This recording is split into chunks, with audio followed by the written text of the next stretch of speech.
الحمد لله وكفى وسلام على عباده الذين اصطفى أما بعد فأعوذ بالله من الشيطان الرجيم بسم الله الرحمن الرحيم وما أرسلنا من رسول إلا بلسان قومه وقال عليه الصلاة والسلام إن من البيان لسحرا صدق الله مولانا العظيم ঐতিহ্যবাহী দ্বীনি শিক্ষা বিদ্যাপীঠ জামিয়া মাদানিয়া বাড়িধারা 1443-44 শিক্ষাবর্ষের সমাপনী বার্ষিক প্রতিযোগিতা অনুষ্ঠানে উপস্থিত আমার আসাদুল্লাহ ইকরাম হযরত মাওলানা ইকবাল সাহেব দামাত বারাকাতুহু, মঞ্চে উপস্থিত আছেন হযরত মাওলানা আবু সালেহ দামাত বারাকাতুহু, আর উপস্থিত আছেন হযরত মাওলানা মাহমুদুল হাসান আসাদ দামাত বারাকাতুহু সহ জামিয়ার অন্য সকল আসাদুল্লাহ ইকরাম এবং আমার প্রিয় তালিবুল ইলম ভাইয়ের,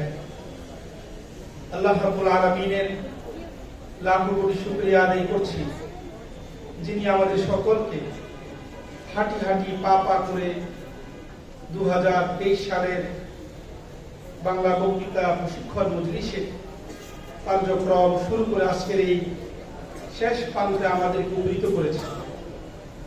আমরা আমাদের শুরু থেকে এই পর্যন্ত নিয়ে সর্বোচ্চ চেষ্টা আমরা করেছি। আমরা আমাদের তালিবুল ইলমদেরকে যোগ্যভাবে দ্বীনের দায়ী হিসেবে কোরআন সুন্নাহর আলোকে বাংলার চারদিকে ছড়িয়ে দেওয়ার লক্ষ্যে বাংলা বক্তৃতা প্রশিক্ষণ মজলিসের মাধ্যমে তারা যেন সুযোগ ও একজন দায়ী হিসেবে প্রতিষ্ঠিত লাভ করতে পারে সে লক্ষ্যে আমরা বিভিন্ন বিষয় ভিত্তিক প্রোগ্রামের মাধ্যমে এই কর্মসূচি প্রায় 1 বছরের মতো আমাদের চালানো হয়েছে। আমাদের দৃঢ় বিশ্বাস আমাদের এই যে ছাত্র ভাইয়েরা আজকে যারা এখানে প্রশিক্ষণ প্রতিযোগিতা অংশগ্রহণ করবে, আমরা তাদেরকে আমাদের 3 ধাপে আমরা নির্বাচন করেছি।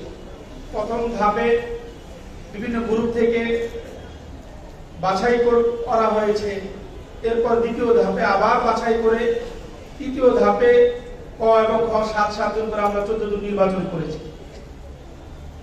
আমাদের দৃঢ় বিশ্বাস যে আমাদের এই প্রতিযোগী ভাইয়েরা কি মেহনত করেছেন এবং কি শিখেছেন আজকের এই প্রতিযোগিতার মাধ্যমে এই বিষয়টাও আমাদের সামনে পরিষ্কার হয়। সেই সাথে আমরা আমাদের সকল প্রতিযোগীদের কাছে আমাদের উদাত্ত আহ্বান থাকবে, এখানে আমাদের যে সমস্ত বিচারকরা রয়েছেন তারা এই ক্ষেত্রে অত্যন্ত সিদ্ধহস্ত এবং অত্যন্ত বিচক্ষণ। এই জন্য আমরা প্রতিযোগিতার ক্ষেত্রে অবশ্যই আমাদের যে সমস্ত ভাষা এবং যে সমস্ত উচ্চারণ এবং সেই সাথে উপস্থাপনা সব কিছু মিলিয়েই কিন্তু আমাদের এই প্রতিযোগিতার এই দিকগুলো আমাকে খেয়াল করতে হবে। এই জন্য আমি সকলের প্রতি উদাত্ত আহ্বান থাকবে, আমরা এই অনুষ্ঠানটি ইনশাআল্লাহ উপভোগ করব। আল্লাহ রাব্বুল আলামিন এই যে কার্যক্রম বক্তৃতার আমাদের হযরত রাহমাতুল্লাহ আলাইহি বাংলাদেশে এই বক্তৃতার বাংলা ভাষায় ছেলেরা বক্তৃতা দিবে, বাংলা ভাষায় দ্বীনকে প্রচার করবে, এটা হযরত রাহমাতুল্লাহ আলাইহির বিশেষ কর্মসূচি ছিল। সেই কর্মসূচির আলোকেই আলহামদুলিল্লাহ জামিয়ার প্রতিষ্ঠাকালীন থেকে শুরু করে এই পর্যন্ত ধাপে ধাপে আলহামদুলিল্লাহ এই বাংলা বক্তৃতা প্রশিক্ষণের মাধ্যমে বিশাল একটি দল আলহামদুলিল্লাহ ইতিমধ্যে তৈরি হয়ে গেছে। আমাদের দৃঢ় বিশ্বাস যদি এভাবে আমরা আমাদের কার্যক্রমকে চালিয়ে যেতে পারি তাহলে আগামী দিনেও আমরা জাতিকে সত্যিকার অর্থে দায়ী হিসেবে আমরা জাতির সামনে উপস্থাপন করতে পারবো।